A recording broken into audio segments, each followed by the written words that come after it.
তুমি বড় হয়ে কি করতে চাও? আমি বড় হয়ে 5 ওয়াক্ত নামাজ পড়তে চাই আর আল্লাহর সব কাজ করতে চাই। আপনারা সবাই আমার জন্য দোয়া করবেন। আচ্ছা বাবু, আমাদের মাতৃভাষা আছে কিন্তু পিতৃভাষা নেই কেন? আসলে আমাদের মা এত কথা বলে বাবাকে কথা বলার সুযোগই দেয় না। বাবুরা, তোমাদের সমস্যা কি?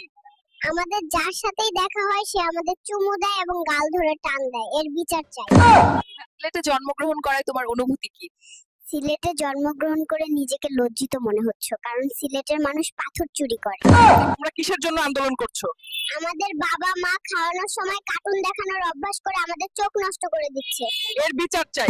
আমরা একেবারেই নিঃস্ব। আমাদের বাবা মা ফেসবুক, টিকটক আর পরকীয়ায় হারিয়ে গেছে, আর ওদের ঝগড়ার কারণে আমরা একা হয়ে যাচ্ছি। এখন তারা আমাদের সাথে সময় কাটাতে ভুলে গেছে।